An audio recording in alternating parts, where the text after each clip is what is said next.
The Little Dragon Who Learned to Sing. Once upon a time, nestled deep within the emerald folds of the Whispering Woods, there lived a little dragon named Ember. Ember was unlike any other dragon in the vast and magical forest. His scales shimmered with a gentle blue glow, and his eyes sparkled with curiosity and wonder. But there was one thing that made Ember feel different from the other dragons. He didn't know how to roar. All dragons in the Whispering Woods learned to roar from a very young age. Roaring was their way of sharing stories, greeting friends, and even scaring away pesky goblins. Ember, however, could only manage a small, squeaky sound that made the squirrels giggle and the birds tilt their heads in confusion. Every day, Ember watched his friends, Blaze, Willow, and Flint, roar mightily into the morning air, their voices echoing through the treetops. Ember tried hard to practice. He took deep breaths, puffed out his chest, and let out his best roar. But all that came out was a soft, musical peep. The other dragonlings would gather around, encouraging him to try again. But after each attempt, Ember felt a little more discouraged. One crisp morning, after another unsuccessful practice, Ember wandered away from the group and sat by the edge of the sparkling silver lake. He watched as the sunlight danced across the water and listened to the gentle babble of the stream. Suddenly, he heard a sweet melody floating through the air. It was the song of a nightingale, perched on a branch just above his head. The nightingale's song was like nothing Ember had ever heard before. Soft, bright, and full of joy. The notes tumbled and twirled, filling the air with magic. Ember closed his eyes and let the music wrap around him like a warm blanket. Oh, how I wish I could make a sound like that. Ember sighed, feeling a mix of sadness and hope. The nightingale fluttered down and landed gently beside Ember. "Why so glum, little dragon?" she asked in her silvery voice. Embarrassed, Ember explained, "All the other dragons can roar, but I can only make this strange squeaky sound. I wish I could roar like them." The nightingale tilted her head and smiled kindly. "But why do you want to roar when you have your own special sound? Not every creature is meant to roar.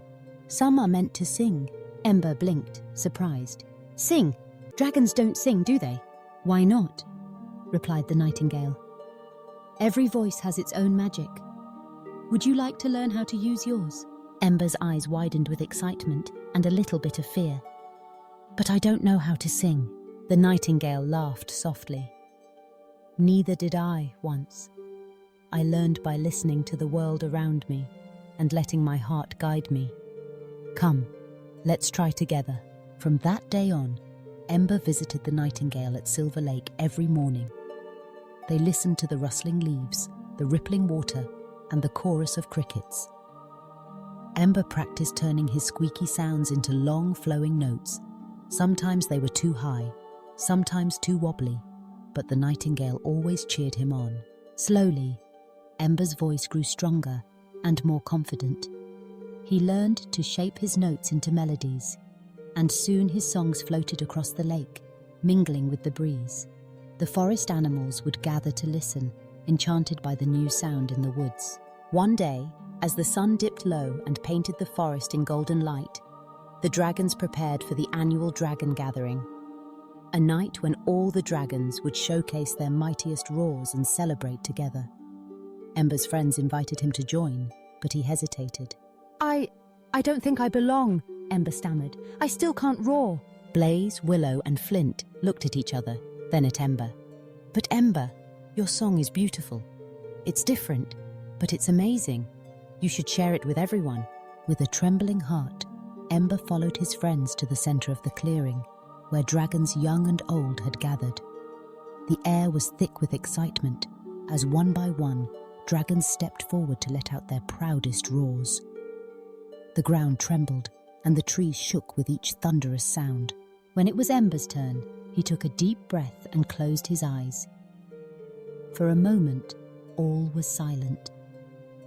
Then, softly at first, Ember began to sing. His voice rose and fell, like the gentle waves of the silver lake, weaving a melody that shimmered through the night air. The song spoke of moonlit lakes, whispering trees, and the gentle kindness of friends. One by one, the other dragons grew quiet, mesmerized by the beauty of Ember's song. Even the elders, who had roared for centuries, listened with wide, astonished eyes. When Ember finished, the clearing was silent for a heartbeat, then erupted into cheers and applause. From that night on, Ember was known as the Singing Dragon. His songs became a cherished part of every gathering, bringing joy, comfort, and unity to all who heard him. Dragons from far and wide came to listen, and soon some even tried singing themselves, discovering new ways to share their hearts. Ember learned that sometimes what makes us different is what makes us special. He never did learn to roar, but in finding his own voice, he gave the world a gift more wonderful than he could have ever imagined. And so, in the heart of the Whispering Woods, the little dragon who learned to sing filled the forest with music and laughter, reminding everyone that every voice, no matter how small or different, has a place in the great song of the world. As the seasons changed and the years passed, Ember's legend grew. He became a gentle teacher to young dragons, showing them that it was okay to be unique and to follow their own paths. Whenever a dragonling felt shy or uncertain, Ember would sit beside them, humming a soft tune and encouraging them to listen to their hearts. And so, the Whispering Woods became a place where every creature, big or small, loud or quiet, could find their own song. The birds and dragons would sometimes sing together, creating harmonies that soared through the forest and echoed across the mountains.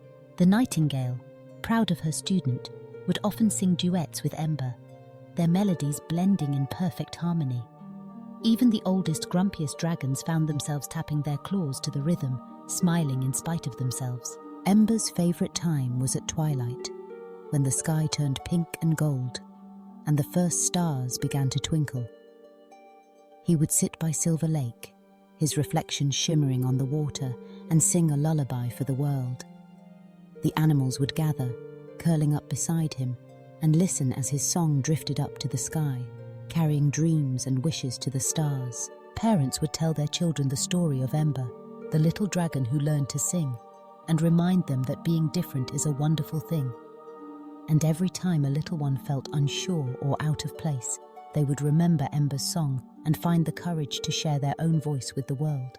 And so, in the magical heart of the Whispering Woods, the music of friendship, courage, and kindness filled the air, and the legend of the Singing Dragon lived on, inspiring all who heard it to find their own song and let it shine.